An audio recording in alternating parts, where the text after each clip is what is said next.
Good afternoon. Good afternoon, everyone who is following us in streaming. Today, we have the pleasure to introduce you to Mr. Augusto Lopez Claros. Having Augusto is a great opportunity to us because he's going to talk about a topic that is very related to the EOI's values, creating ethical and transparent business models in a sustainable way. Augusto became the director of Global Indicator and Analysis of the World Bank Group in March 2011. Previously, he was chief economist and director of the Global Competitiveness Program at the World Economic Forum in Geneva. Before joining the forum, he was executive director at Lehman Brothers in London and senior international economist. He was the International Monetary Fund's resident representative of Russia during 1992-1995. Augusto was educated in England and United States, receiving a diploma in mathematical science from Cambridge University and PhD in economics from Duke University. He's an international speaker, having lectured in the last few years at some of the world's leading universities and think tanks. So thanks, Augusto, for being with us, and I give you the word. Thank you.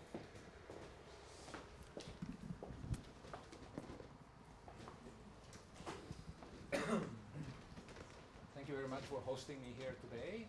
It's a pleasure to be with you.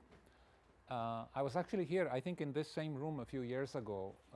I brought in a visitor, Arthur Dahl, a good friend of mine who was an expert on sustainable development, and he gave a lecture before a group similar as this one. Can you hear me? Am I speaking loud enough for you? Yes? All right, good.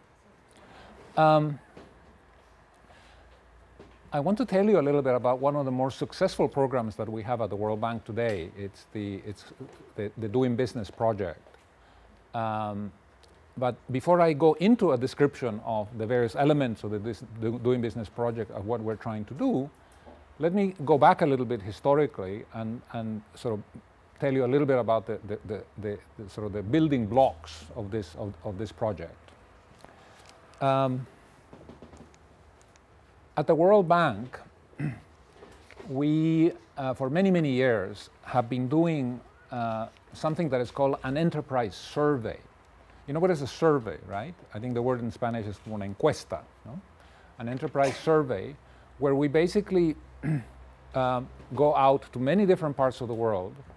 By now, I think we have done surveys in more than 130 countries, and we have surveyed more than 130,000 firms, companies, enterprises, and we ask them a whole range of questions that have to do with the obstacles and the difficulties that they face in doing business in their countries, in basically, working in the economy. Through these surveys, we're trying to understand, what is the environment in the country, for the private sector, for the enterprises, for the companies. Is it difficult? Is it transparent? Is it helpful? Do the laws make sense? Is there a lot of corruption? Is there a lot of bureaucracy and red tape? Is it difficult to pay your tax obligations? Can you get connected to the electricity network easily? How does the banking system operate?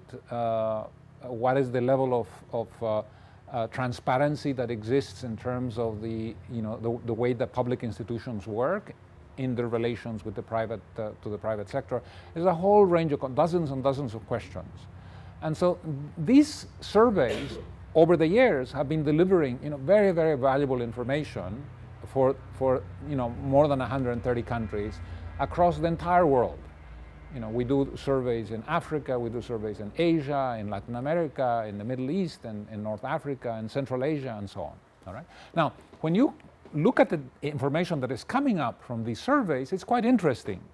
For instance, when you ask them what are the main obstacles, to your business activities, many of them will say, well, getting access to finance, Maybe the banking system doesn't operate very well, maybe there are issues of collateral, maybe there's a great deal of informality in the economy, and therefore the companies, cannot get access to the banking system and to credit because since they're informal, they don't exist. And so which bank is going to lend money to a company that doesn't exist, officially, right? For instance, getting an electricity connection, especially in developing countries, is a very, very serious problem. It can be very costly, it can take a great deal of time. You may have to bribe officials at the electricity company, at the utility, in order to get a connection. Issues of taxation are very important. Is it difficult to pay your taxes? Does it take very long? Is it a very complicated and tedious process? Can you do it online? Or do you have to meet with a tax inspector to find out what is your tax liability? And so on. You begin to get a sense of the picture that emerges from this information. All right? And so we have this data set. It's very valuable, and it tells us a great deal about the challenges that the business community faces in the world when they do business, when they try to participate in economic activity.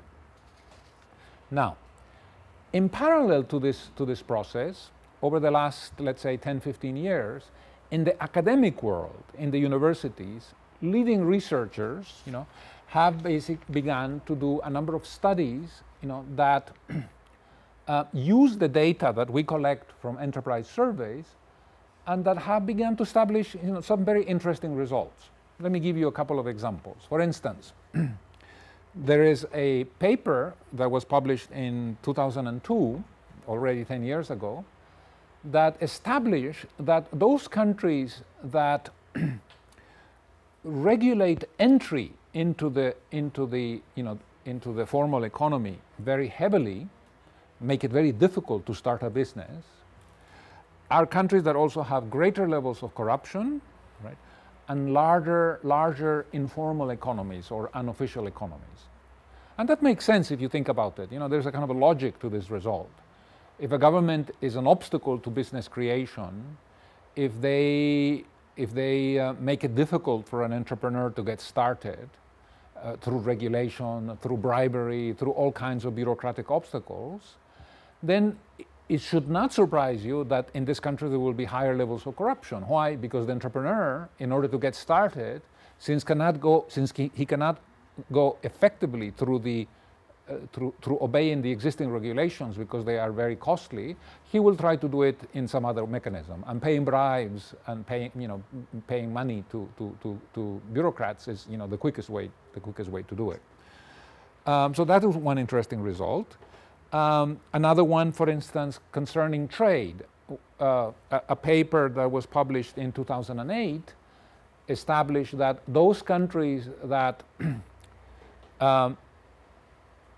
facilitate the exporting and the importing of goods are actually going to contribute to greater volumes of trade. I mean, again, it's a sort of common sense.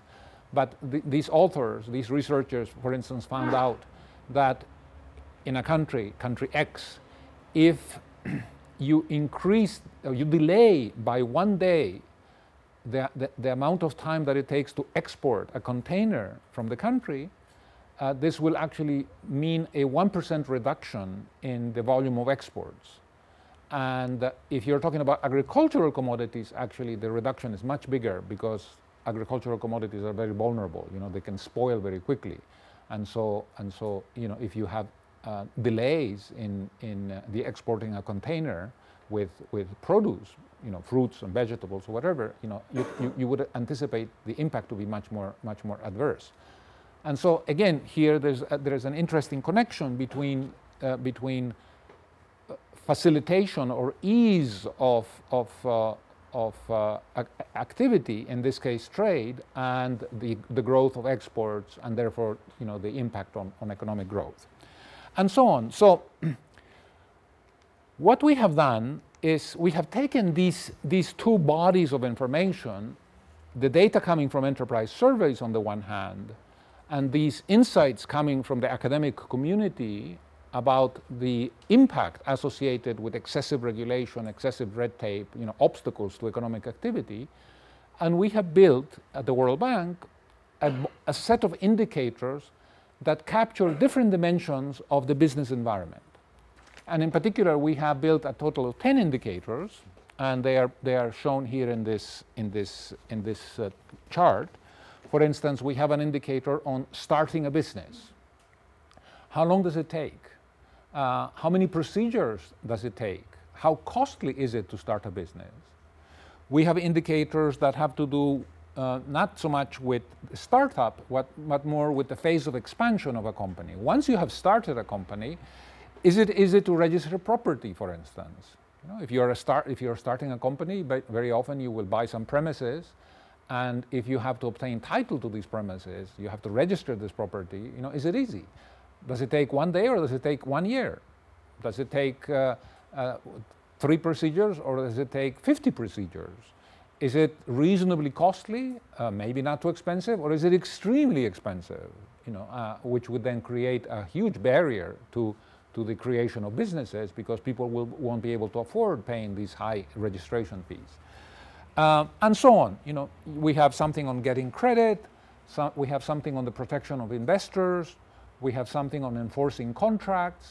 Enforcing contracts is tremendously important. If you are in business, the situation will come soon enough when you will have some kind of legal problem. Maybe a supplier that you paid money to hasn't supplied the goods that they owed you. And so, what do? You have to go through the court system. You have to try to enforce a contract that you had with your supplier for the delivery of your goods. And in some countries, it's easy to enforce a contract. In other countries, it takes forever. Why? Because the courts are inefficient, because there is a backlog of cases before the courts, and it may take 5 years, to enforce a contract. By which time, of course, you will have lost all your money and more, because you will have to pay lawyers and so on and so forth. So enforcing contracts is very important. Dealing with construction permits, paying taxes. Paying taxes is important. In a formal economy, if you are a legally established business, you have to pay taxes. But then again, is it easy to pay taxes, or does it take forever to pay taxes? Can you do it online, or do you have to set up an appointment with a tax inspector where he will try or might try to extract some bribe from you? And so on. Something on getting electricity and something on resolving insolvency. So this body of indicators is put together on an annual basis, and on the basis of these indicators, we basically produce a ranking of countries. Here is an interesting result that basically shows that countries that do well in the doing business indicators tend to have smaller informal economies. There is a very direct correlation.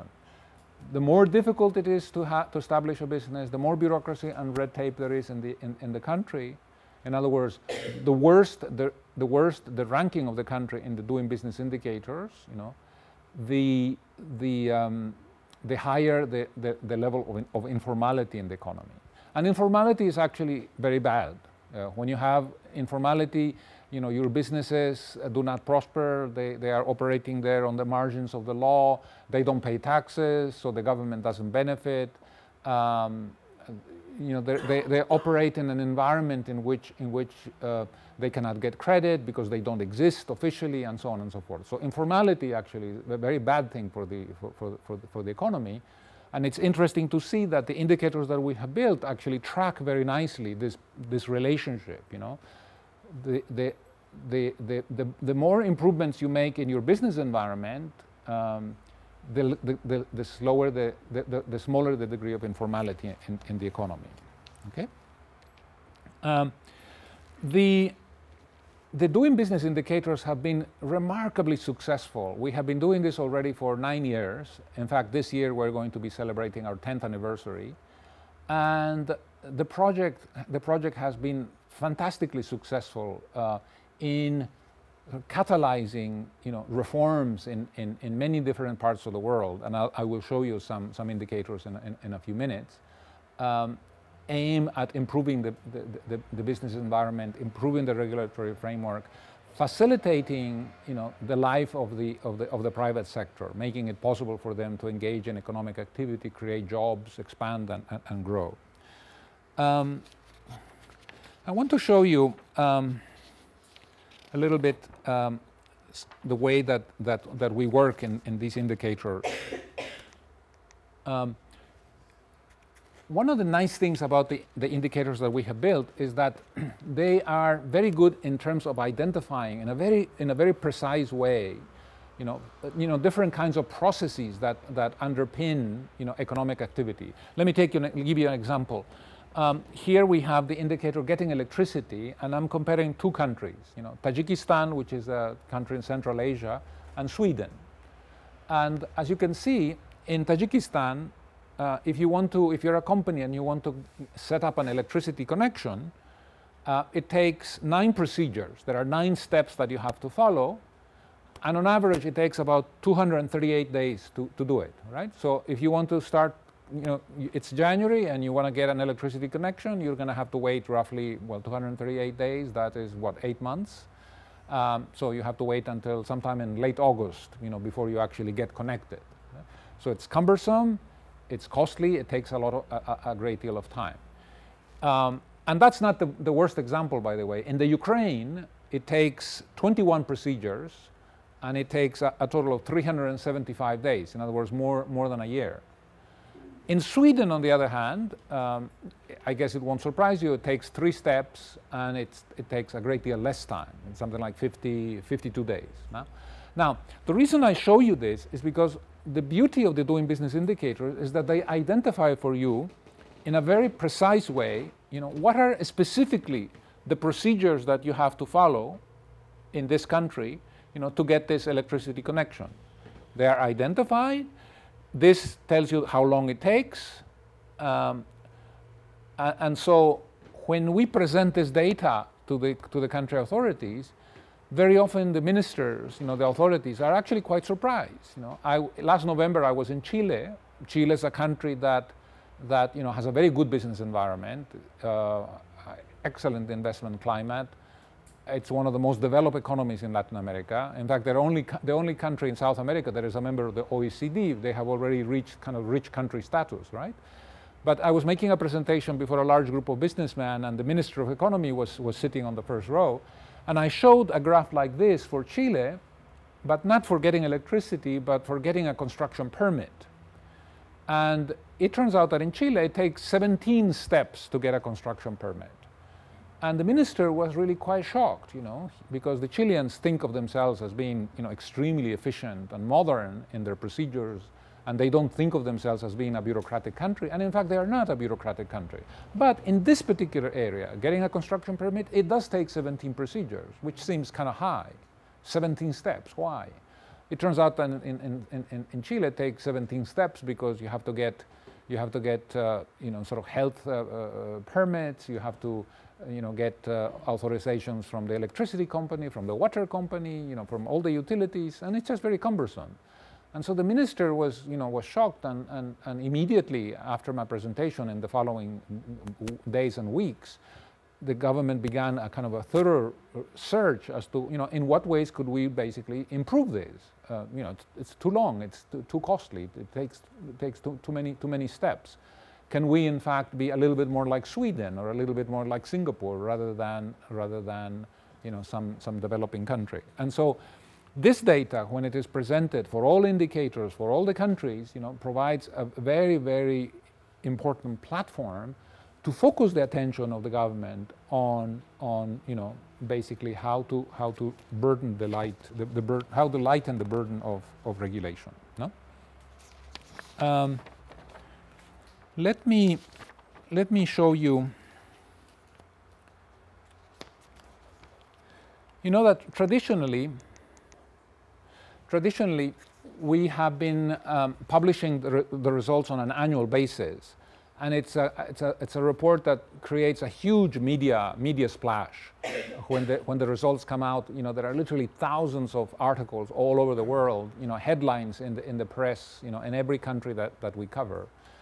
And And basically what calls the attention of authorities and the media and civil society and the business community, are the overall ranks. Who's number one, who's number two, who's number three, all the way down to 183, because we cover 183 countries.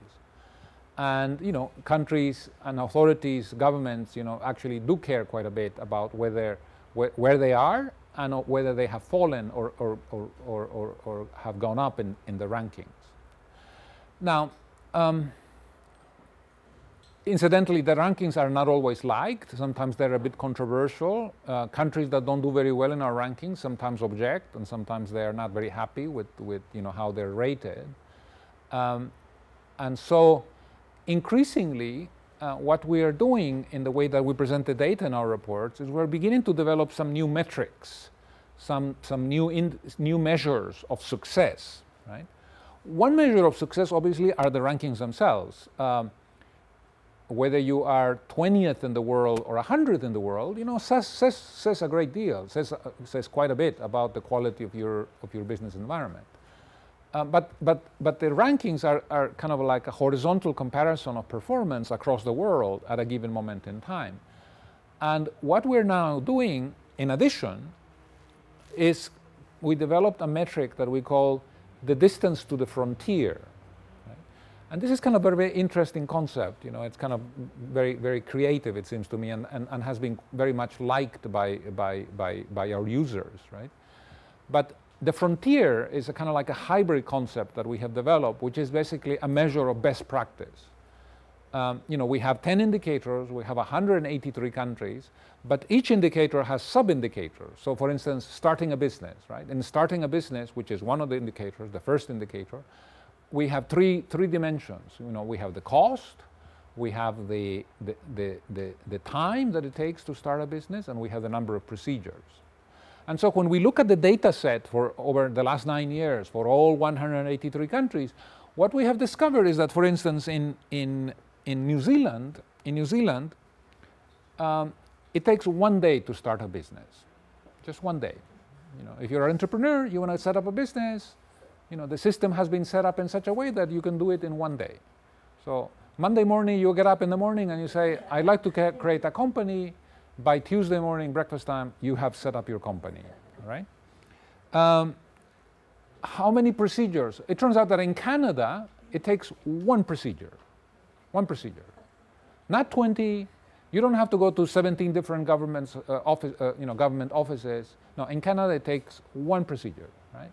How much does it cost? Well, it turns out that in Denmark and in Slovenia, it costs zero. Right? It costs nothing. You don't have to pay 1 cent to the government to set up a business. And so we take these as indications of the best practice. And so we have then developed this concept of the frontier, which is this sort of horizontal line going across. There is no country at the frontier. Because there is no country that has best practice across all the indicators and across all the sub-indicators, right? And so what we did is we said, well, where were countries in 2005 with respect to the frontier? And these little yellow dots are basically where countries were, or how far away they were from the frontier.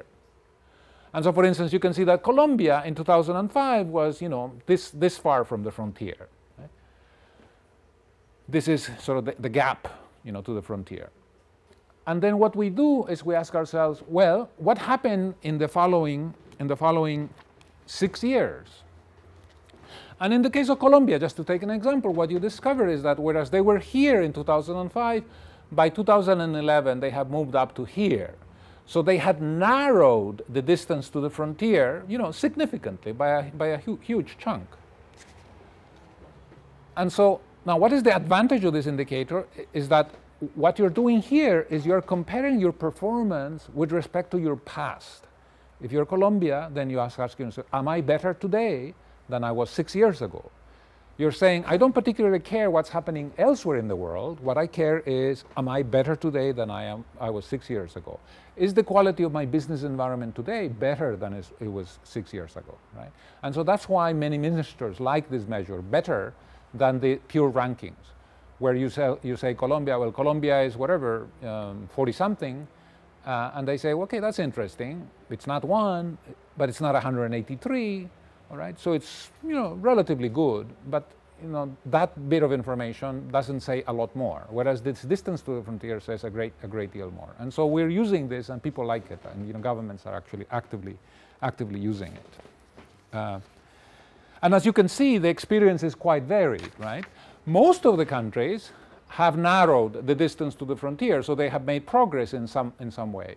A couple of countries, a few actually, but a couple I hear, Zimbabwe and Venezuela, they have actually moved away from the frontier, right? They have gone backwards. The business environment in Venezuela is worse in 2011 than it was in 2005. They have stepped back. It takes longer. It takes more procedures. It's more costly, which doesn't surprise you. I mean, Venezuela, the Venezuelan government is not particularly business friendly, and so I'm not surprised that if you're a businessman in Caracas, it's more difficult to do business in 2011 than it was in 2005, and probably in 2005 it was more difficult to do business than in 2001, and so on. It's kind of like a kind of regression instead of progression. Let me show you an interesting chart. I'm skipping a bit here.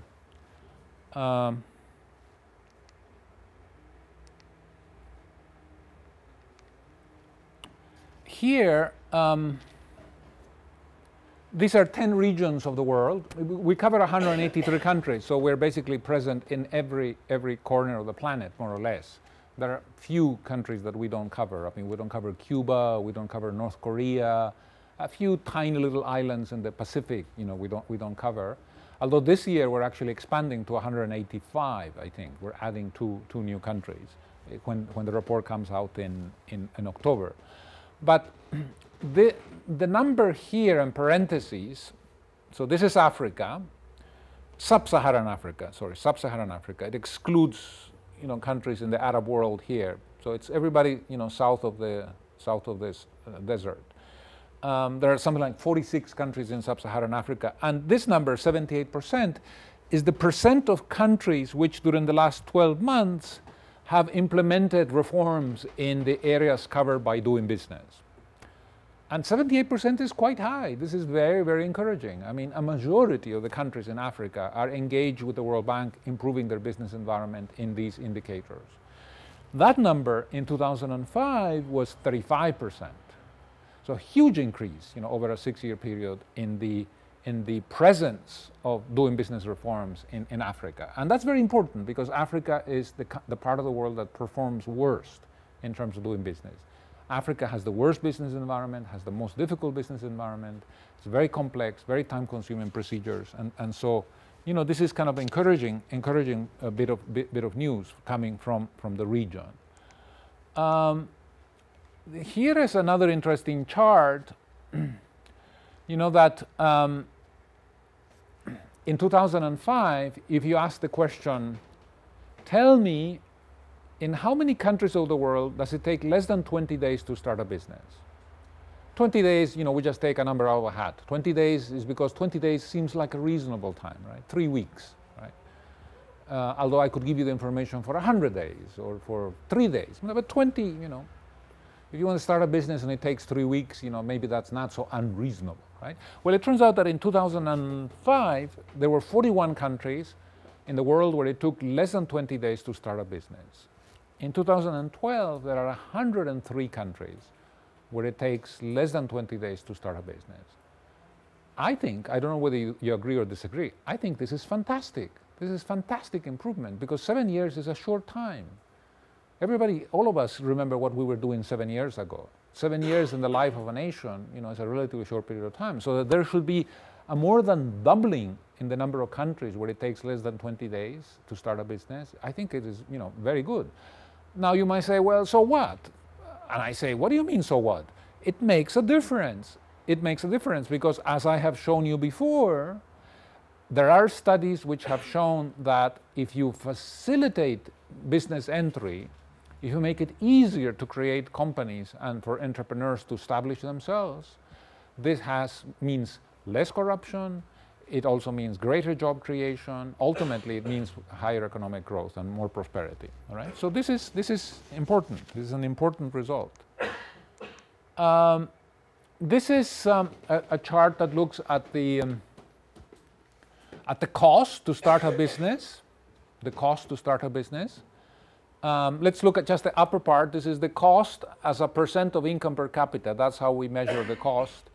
And here we'll have 2006 and 2012. So the blue line is 2006. The orange line is 2012. And these are 7 regions of the world. OECD, which is the rich countries, Eastern Europe and Central Asia, et cetera, Latin America and the Caribbean here. And what you can see is that in every single region of the world, there has been a reduction in the cost of starting a business, sometimes substantial. In sub-Saharan Africa, it used to be 233% of income per capita, and it's down to 81% of income per capita. This is encouraging. In other words, the project has been successful enough that it has really focused the attention on governments, and governments are reducing costs or barriers to entry, in every corner of the planet. Now, this doesn't mean every country. I'm talking about regions, so I'm averaging over the countries in the region. But still, it's quite significant. I think it's very, very encouraging. This looks at the time that it takes to import and export. Let's look at export. Same reference period. 2000 here it's 2007 and 2012. It's still a 5-year period. Same regions. This is the time to export in days, and as you can see, again, a reduction in the time to export in every region of the world. Even in the OECD, which already had relatively short times, there has been a small reduction. And on the import side as well. So again, this is encouraging because, as I have told you before, if you reduce barriers to trade, you encourage trade creation. And trade has been an engine of economic growth in the post-war period. This is the same, exactly the same story, except that this is for register and property. I won't elaborate, but you can see that in some parts of the world, the number of days that it takes to register property. Look at Middle East and North Africa. This is the Arab world essentially. It has dropped to 34 days, which is not so different from the OECD, which is our measure of best practice. Right? So again, quite encouraging. This is an interesting chart. We did an exercise this year where we look at the countries and we divide them in 2 groups. We say, let's suppose that you want to start a business, right? You are what's your name? Marusha. Maru? Yeah, Marusha. You want to start a business, and so she has an idea, and she would like to, she has a little bit of capital. She would like to get herself established in a formal economy. And so the first question that comes to her mind is, okay, what do I have to do? Right? What are the steps that I have to follow, to set up a business? She doesn't want to become informal because she knows that informality is not good. She wants to be officially registered. She wants to be law-abiding. She wants to pay her taxes. She wants to have a store with a title and be recognized as a legal businesswoman. Right? Now, in order to do this, you need to get information. And so the first question that she will ask herself is the information easily available or is it not easily available, right? Now, what does it mean easily available? Easily available means, can she go to some kind of website, right, where she will find, these are the steps that you need to do. This is how much it will cost. These are the forms you have to fill out, right? That's a good definition of easily available, right? Or maybe it's published in some booklet, right? You go to an agency, kind of like small business bureau or whatever, and they give you a booklet, and in the booklet, there's a published schedule of fees, there are the steps that are laid out, they tell you have to do A, you have to do B, you have to do C, and so on, right? And so that's easily available information. What's the opposite of it? Not easily available. Not easily available means that, well, there's no information and you have to go to the ministry and you have to knock on some door and you have to make an appointment with some official, and then you have to wait 3 days or 3 weeks for that appointment, and then on the day of the appointment you go to his office and he says, come Marusha, come to my office, we'll close the door here, sit down here, I will tell you how much it will cost you to open up a business, right? You just wait, I'll tell you. And then you negotiate, right? You negotiate, and who knows, if you're lucky, it doesn't extract too much from you. If you're unlucky, he will ask thousands, in which case you may say, oh gosh, I can't afford it, so you'll do something else, or you emigrate, you leave your country and you go to the US, or you go to Finland or some other place where you can take your idea with you, right? And so we divided the countries in these two groups: information easily available, information not easily available. And one of the things that we found when we looked at the data is really quite interesting, that for instance, to start a business in the countries where the information is not easily available, it is more than 3 times as expensive as in the countries where the information is easily available. Here it costs 66% of income per capita, here it costs 18% of income per capita. So this has to do a lot with transparency. Where the information is transparently available, it is a lot less costly. Where it is not easily available, it is more costly, and therefore there's more corruption involved. There's no question about it. This is a very interesting chart. Have you heard of Transparency International's Corruption Perceptions Index? Right? Transparency International has a chapter here in Spain that is actually quite active. It's headed by Jesus Lizcano. I don't know whether you know him, but very competent, very professional researcher. But once a year, Transparency International publishes these rankings of Corruption Perceptions Index. And so what we did is here on this axis, we have the rankings of Transparency International Corruption Perceptions Index. And so the higher you go up, the more corrupt the country is. The good countries are down here at the bottom, right? Because they have high rankings, 1, 2, 3, as opposed to 150. And here on this horizontal axis, we put the doing business ranks. The doing business ranks. And so again, the good countries are here, the bad countries, or the difficult countries, the countries with difficult business environment are here. And what do you see? You see that there is a very, very high correlation, between the two concepts. Countries that have a difficult business environment are countries that have high levels of corruption. Countries that have a good business environment, as captured by the doing business indicators, are countries that have low levels of corruption. Interesting, huh? Very, very interesting. In other words, by promoting the doing business indicators, the World Bank is actually contributing to reduce the levels of corruption in the global economy, which I think is a very encouraging result.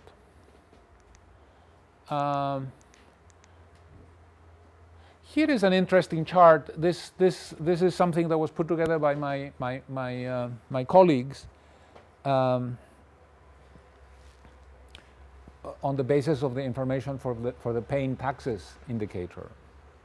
By the way, the people who work in this project, half of them are lawyers and half of them are economists, roughly. The doing business project has a very, very strong legal foundation. We do an enormous amount of research looking at regulations, laws, civil codes, constitutions, commercial codes, tax codes, etc., etc. It's a little bit unusual in that respect as a team, that we have this complementary sort of talents of lawyers and economists. Here's a few countries. I don't know whether you can see the names: Chile, Canada, Finland, Poland, Lithuania, Czech Republic, Chad, and Bolivia. The yellow line is the total tax rate. The total tax rate, and as you can see, there are for the countries that I have chosen anyway. Chile has the lowest total tax rate, and what I want you to compare for a minute is Chile with the Czech Republic. And you can see there that the tax burden in the Czech Republic is about twice as high as the tax burden in Chile. And yet, when you look at the red line is how much money has the government collected, percent of GDP. So this is revenue collection. What you can see that in Chile, they collect about the same amount of revenue as in the Czech Republic. You know, the height of this red dot is about the same as the height of red dot. Now, isn't that interesting? You know, two countries, one has twice the level of taxes, and yet they collect the same amount of money. How can this be? You tell me. How can I have twice the level of taxation in the Czech Republic, and yet the government collects roughly the same amount of money as in Chile? What are the explanations? Yes? Okay. Also a bigger amount of production of income for the companies. More production in the country. But wait a minute. You know, the way that we measure this is in relation to GDP. So this is already adjusted, all right? There is already a denominator. There is a scale variable, right? It's true there are the two economies are of different sizes, but the way that I'm measuring revenue is already you know, in a way that is comparable. But I think that the answer was given on this side when somebody mentioned the word evasion. And that is, I think, exactly right. In Chile, they have a very effective system, you know, of tax collection. In Chile, companies pay their taxes because the state tax service has developed a system where the penalties for not paying taxes are so onerous that it has essentially intimidated the business community into paying their taxes, you know, regularly.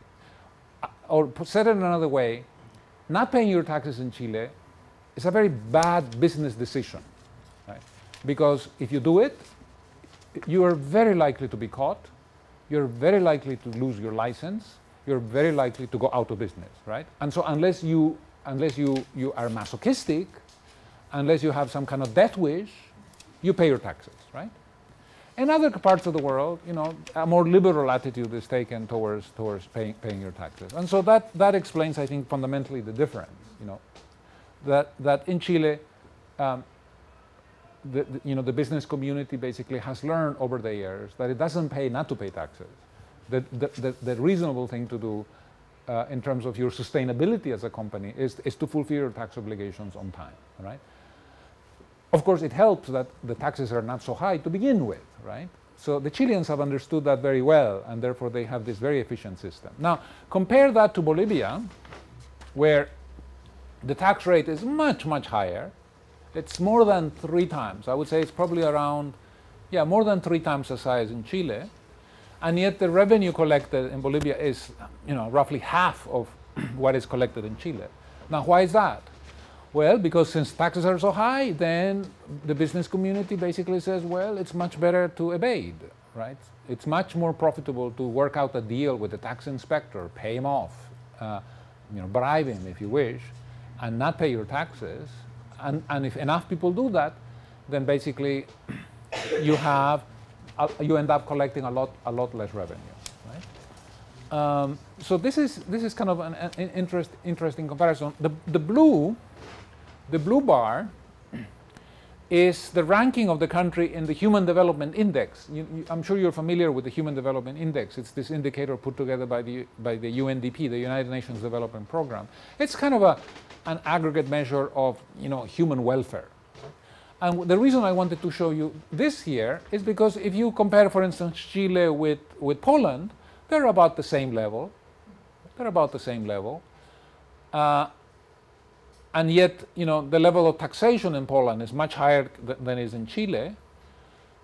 And yet, you know, the Human Development Index is broadly the same. So what does that mean? It means that you don't, you see, because one justification for high taxes, right, is to say, well, we're going to use the money, you know, to promote development, to have healthier population, to improve education, you know, to have, you know, greater prosperity and so on and so forth, right? But it doesn't seem to work that way. Poland has much higher taxation and doesn't seem to be getting the development payoff for higher levels of taxation than a country like Chile with much lower levels of taxation, right? If you were a minister of finance, you know, I showed you that Poland here was this high, and I was the finance minister in Poland, then I would say, okay, no, I have higher taxation in Poland because I'm delivering more goods to my people. My people are happier, they're more educated, they live longer than they do in Chile, and that's the price to pay, you know, for higher levels of taxes. And it's a price that I'm happy to pay because my people are better off. It's not the case. It's not the case in reality, right? So that's an interesting insight. I think I will pause here. I was told by the hosts that, you know, we should have enough time for questions and answers and comments, and so I'm happy to do that as well. This is a very large project, and I assure you we could have a one-day seminar on, you know, many different dimensions. But I'm sure you will have questions. Yes, please. In data collection, in a data collection, do you also look at what kind of there are the regulations, what's in the law, etc., like it should be, and then there is reality, and often the gap is quite big. Mm-hmm. How do you make sure that you get it right, that it more closer to reality? Yeah. You know, we have two kinds of indicators. I didn't go too much into this, but actually, there was one of the slides that I skipped. Let me show you. We can go back to it a bit for 1 second. There, this one. We use two kinds of data. Or if you wish, you could say we have two kinds of indicators, right? One has to do essentially with the law. The law. That's why I have so many lawyers in my team. I have something like 40 lawyers in my team. The group is about 80 people.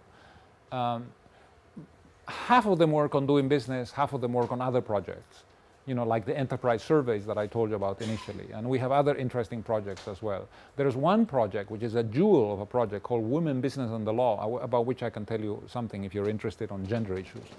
That little program is going to grow and is going to become, you know, something really, really with a great deal of impact in the world. But I want to go back to this.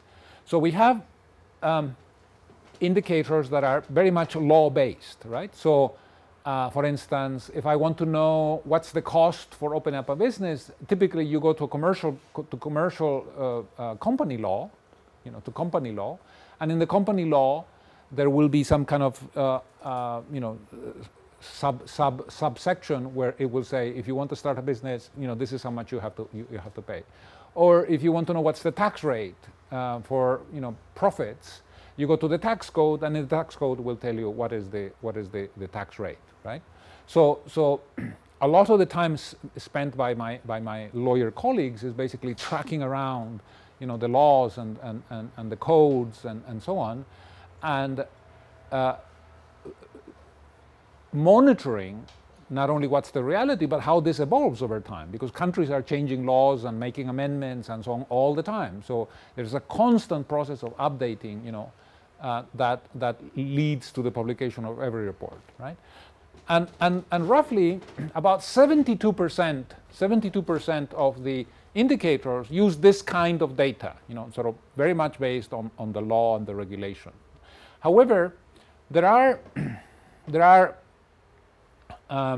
other indicators that actually look at what I would call the reality on the ground, right? Not the written law, but the living law, right? The living law.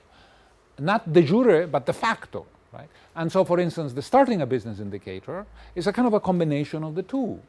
On the starting a business indicator, the component that captures the cost is basically what the law says, because that tends to be the cost, right? In the absence of bribery, it tends to be the cost, right? But for the procedures, for the time that it takes to open up a business, and for the number of procedures and so on, what we do, and I didn't mention this, but thank you for your question, because it allows me to mention one very important dimension of this project, is that we work with contributors. We work with a network of experts all over the world, consulting firms, right? Pricewaterhouse, law firms, estudios jurídicos, right? All over the world, architects, freight forwarders, because we have an indicator for trading across borders. Experts, in other words, but very often lawyers. I would say, you know, more than half of the experts that we deal are lawyers, and so we go to or accountants, you know. So if I want to know in Mexico, to give you an example, you know, how long does it take to prepare to file and to pay your taxes, right? Then I will go to Pricewaterhouse or to Deloitte or to Baker and McKenzie, you know, these accounting firms in Mexico City, and I will ask them, tell me. I will try, you know, my team will send out a survey, the responses will come back, my team will call these people, and through a process of engagement and discussion, eventually we come up with an estimate as to what is the number of hours that it takes in Mexico to you know, to prepare, to pay, and to prepare, to file, and to pay your tax obligations. And these indicators are very much sort of de facto indicators. You know, they try to reflect what is the reality on the ground. You know, not what the law says, but what the practice say. Right? And so the doing business is kind of like an aggregation of these two kinds of indicators. Yes? I would like to know. I would like to know, when analyzing the data, did you see any emerging patterns, such as neighboring countries having the same steps or procedures, whether they're influenced by each other? Things like that. Yeah, I think that there are regional trends. For instance, in Latin America, you see basically 4 countries in very active competition with each other. Chile, Colombia, Peru, and Mexico. You know, these are 4 countries that have taken the Doing Business project very seriously. There's the highest political commitment for this project. By that I mean the president. Last year, when the report came out, you know, President Santos in Colombia tweeted, you know, the whole nation, you know, celebrating the results of the Doing Business. No, really. You know, celebrating the results of the Doing Business project because it was particularly good year for Colombia. Before him, President Uribe, you know, was, I mean, he was. We are told, right? You know, I don't have any way to prove this, but we talk to ministers in Colombia, and they would tell you that, you know, they would get telephone calls from President Uribe at 2 o'clock in the morning, and he would say, I've been looking at this indicator and I don't understand. Why is it that in Colombia it takes so many hours, and if I look at Chile, if I look at whatever, Singapore, you know, it takes half as long, or 1/3 as long, right? So there is that. Very often, you know, countries in certain regions have similar legal sort of frameworks. They tend to have some of the same weaknesses, you know, because of, you know, cultural similarities across countries, and very often, you know, they tend to act in unison because they communicate with each other more. I mean, if you are a minister in Saudi Arabia, you're far more likely to be in tune with what is happening in Kuwait and in Bahrain and in Qatar than what's happening, let's say, in Argentina, right? I don't mean to suggest that if you're a minister in Saudi Arabia, you know, you don't have access to information and you couldn't find out what's happening in Argentina if you so wanted, right?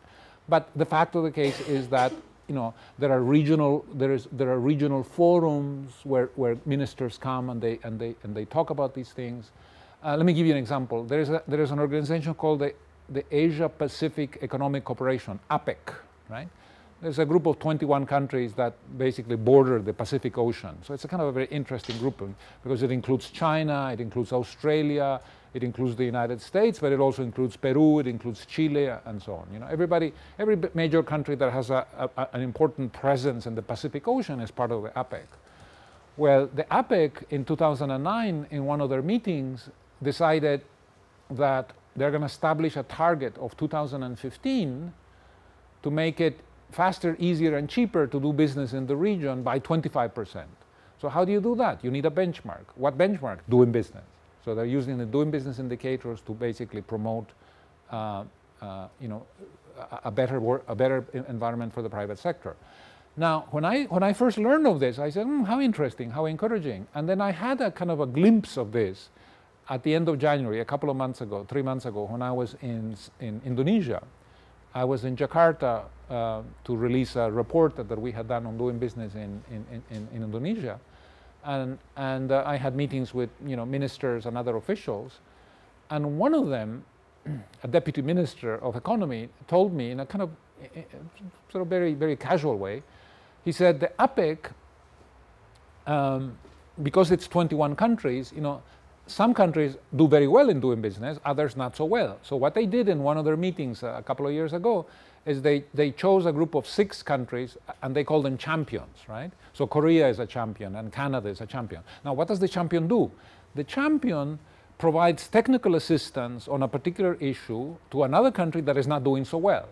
In the case of Indonesia in particular, the deputy minister told me that Korea provides technical assistance to Indonesia on protecting investors, right?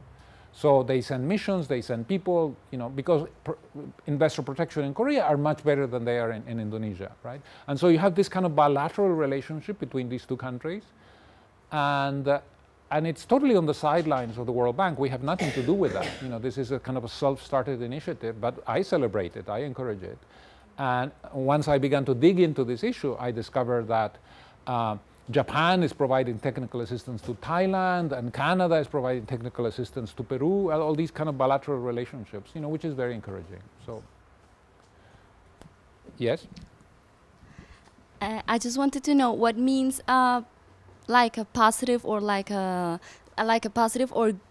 good regulatory environment for business, because because too much regulatory framework or too much regulation in a country could avoid efficiency in the market, so it's not attractive for business. But Right. to less regulatory, and also the regulatory framework depends or are related to different areas of the business. So how can you define, or what indicators, or what is the best regulatory environment for business in a country?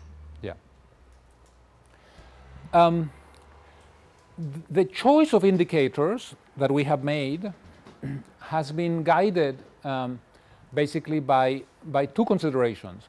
The data that comes from enterprise surveys, where the businessmen and businesswomen tell us, this is what matters to me, these are the obstacles that I face, right?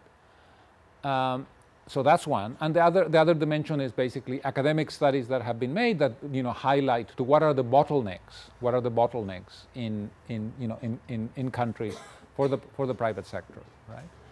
Now, obviously, we have taken the view that less bureaucracy is better than more bureaucracy, that transparent rules are better than non-transparent rules, that clarity is tremendously important for the business community, and predictability of the rules, right?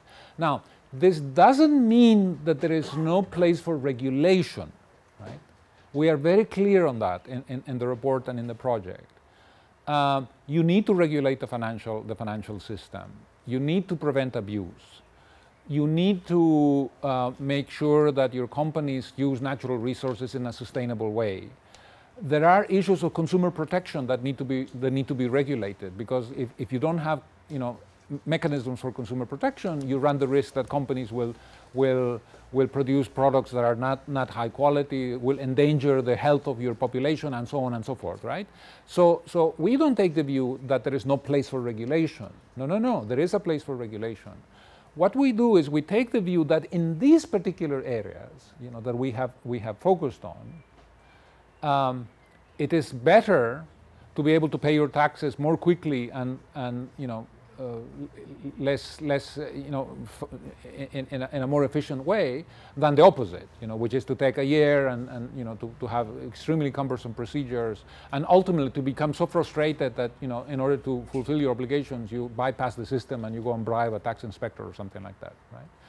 So basically what we're trying to do is when I showed you the case of Sweden, not only was I trying to show you that it is less time, it takes less time and it's less difficult, but also to suggest to you that Sweden is a country that seems to have reached a more sensible balance between having necessary regulation on the one hand, and avoiding, excessive regulation that simply makes life for the private sector, unnecessarily complicated. My question is related to the question before, because you said that there are some patterns that can be seen in regions as far as legislation is concerned. Yeah. But on the other hand, I feel like in European Union, the differences in the legislations are huge. Taking in consideration, for instance, Poland, which is, I guess, in the 70th position, and some more developed countries as Sweden, for instance. So my question is, why do you think European Union doesn't make, as doing business is such an important matter, why they don't do a certain common policy on this? And the second question, if you as an initiative doing business is doing something to promote this kind of regulations. Thank you. That's a good question. It is true, you're absolutely right. There is a kind of a variety of experience across the European Union.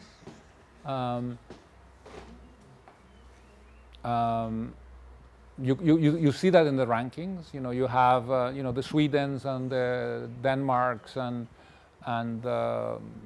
other countries, northern countries in general tend to do very well. And then down you have Greece at the bottom of the European Union in terms of their performance with doing business. The fact of the matter is that although there is a common body of European Union law that applies to many different areas of economic activity, there happens to also be a great deal of sovereignty, a great deal of national legislation and national policies, such as, for instance, in the area of budgetary management. Right? You could be a member of the European Union and run huge fiscal deficits like Greece, and still be kind of a member in full standing of the European Union. And the same goes for a lot of the indicators that are being captured by the doing business indicators. There is nothing in European law that, for instance, prevents countries from having different levels of taxation of corporate profits. Right? Even BAT, where there has been an attempt to narrow the differences, still allows for differences in taxation of BAT rates. What's the BAT in Spain? I can't remember, 12%, something like that? IVA? I think it's roughly 12%, right?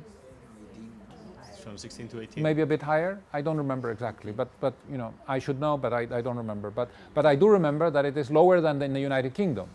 Yeah, in the United Kingdom, the last I looked, it was like 17.5, right? And I think it's even higher in Denmark. So you see, there are differences in, within the body of a European law. There is a great deal of scope for differences in rules, differences in legislation, difference in tax rate, certainly differences in terms of procedures and practices, which is what we're capturing in some of these indicators.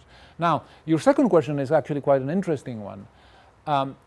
When I learned of the APEC initiative, and in the next report that is going to come out in October, we're going to have a case study on the APEC, where we basically look at what impact has this initiative had in terms of improving the sort of performance of the indicators for the APEC countries.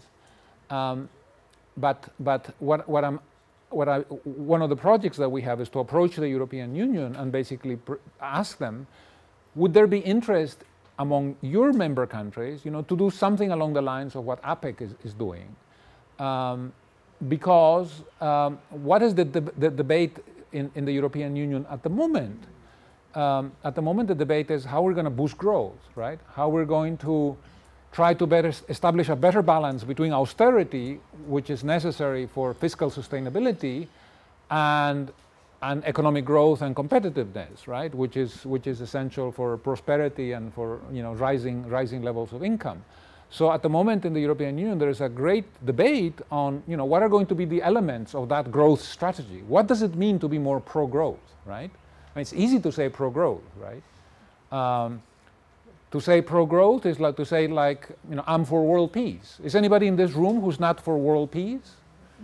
Everybody's for world peace, right? You know, how could it be otherwise, right? Let it be a more peaceful world. Of course, let it be. But what does it mean in practice, right? Yes, I'm pro-growth as well. Does it mean to increase salaries by 50% and to create 300,000 public sector jobs tomorrow? Well, I'm not so sure. Is that going to be pro-growth? Well, who knows? I'm not sure.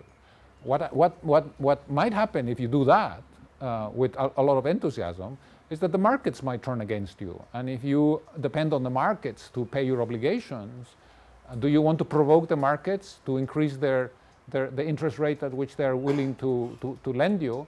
And if that happens, is that going to be pro-growth? No, I don't think it'll be pro-growth. It's much better to pay 2% than to pay 7% on your debt, right? So it's a complicated issue, right? And so in Europe there is this debate. Well, one possible answer that one could give to this question of what does it mean to be pro-growth is the answer that APEC has given you know, a few years ago, which is basically to say we're going to make it faster, easier, and cheaper, you know, for the business community to do business in our region, right? So we hope to do that, you know, in coming months. We're still debating what is the best mechanism to use to make that approach. But it would be nice. I think it would be a very good initiative. I think it would be beneficial to them. You know that a few weeks ago, maybe 2-3 weeks ago, there was this article in the New York Times about Greece. And it was about opening up a business in Greece. It was a fascinating article. Fascinating article. I don't know whether it's true, but I'll tell you what the author said, right? So I'm just passing on information. Don't quote me on this, right? I'm telling you, it is the New York Times writer who said it. I didn't say it, right? But he said that he had done some digging around, had talked to enterprises, had really looked very seriously into what are the requirements that an entrepreneur has to fulfill, you know, to set up a business. And he said, I apologize for the reference, all right, but I think you will understand. He said that at some point in the process, the person who's applying to get this license, to get a business, has to submit to the government a stool sample. Has the word stool sample...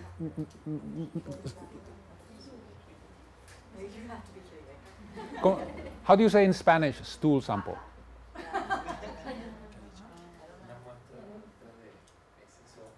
Un análisis de heces fecales. Okay. You know, what possible relevance can this have? You know, for, but in the system, apparently it's a requirement. Okay. Again, I emphasize this is New York Times writer, right? But it's an interesting sort of indication, you know, of what can actually happen, you know, on the ground in some countries. Okay. I have a question. I understand these indicators are built on processes that are already functioning, which is I understand as a continuous thing. How do extraordinary events account for calculating these indicators? I'm thinking on Argentina and Repsol recently. How would this affect Argentina being an extraordinary event over the calculation of the indicator? Yeah. You know what we do is this is an annual report, right? And so this year's report will be published in October, and during the already from a couple of months ago, over the next several months, my team will basically be updating the data set, right? So what does that mean? It means that in the case of Argentina, you know, they will basically looking very carefully, you know, at the changes in the legislation, right? Changes in regulation, you know, any laws that may have been issued, any decrees, any changes that may have an impact on the indicators. We will look at them very closely, and we'll capture them. And if necessary, we will talk to our contributors, which we have 10,000 contributors all over the world. Right? It's a very large group.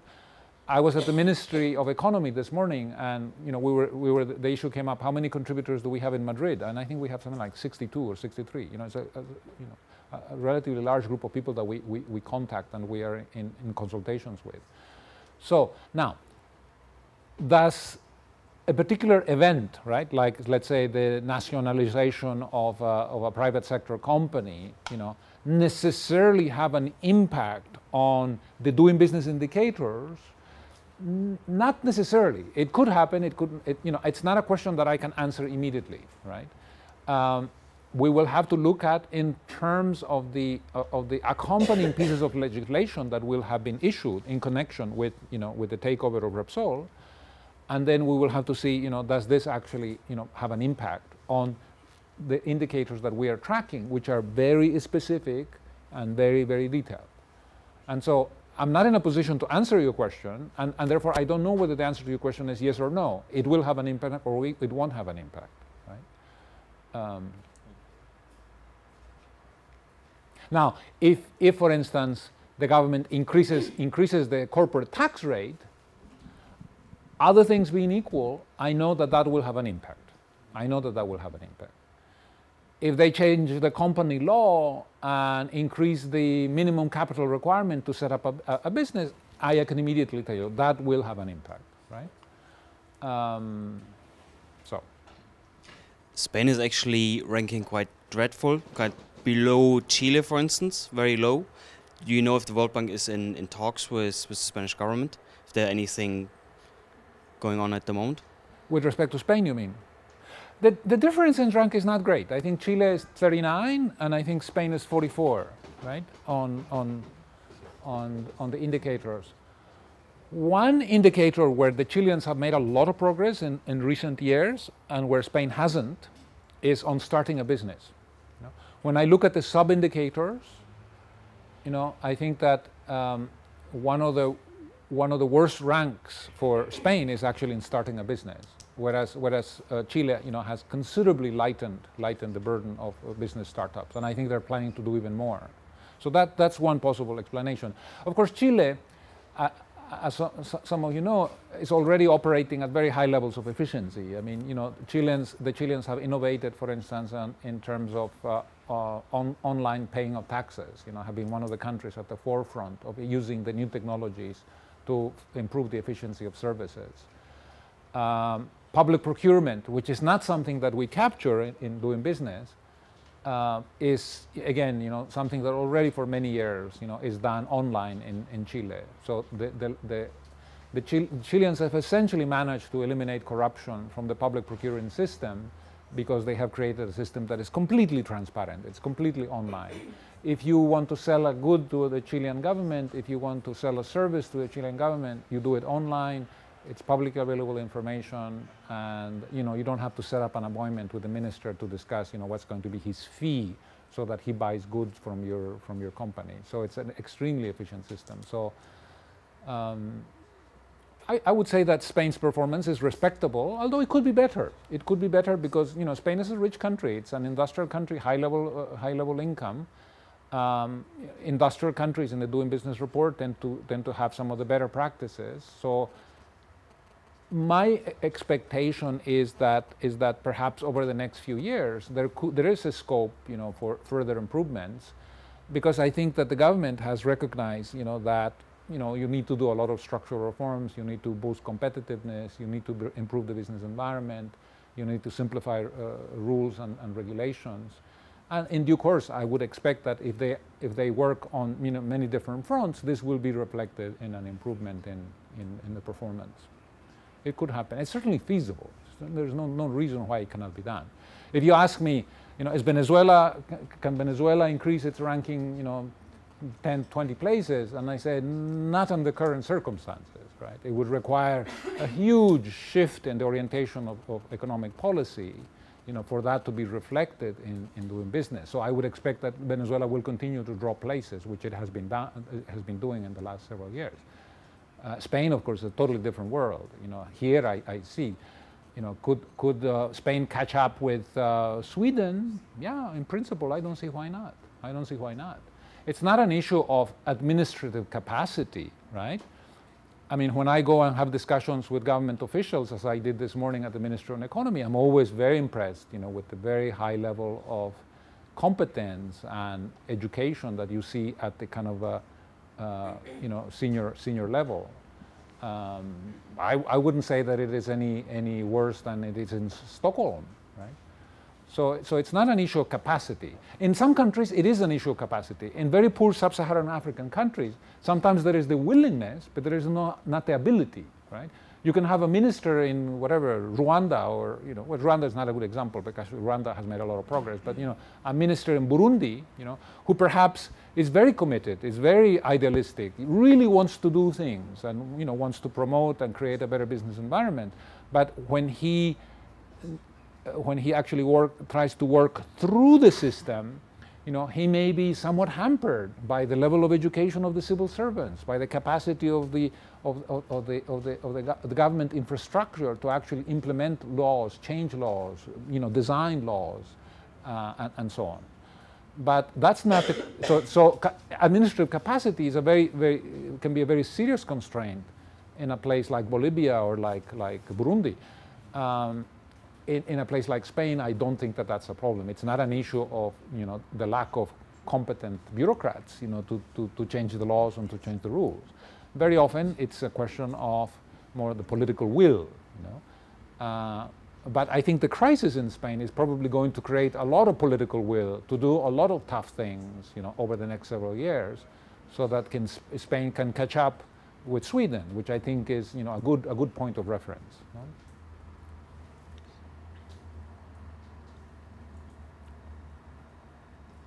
Other questions?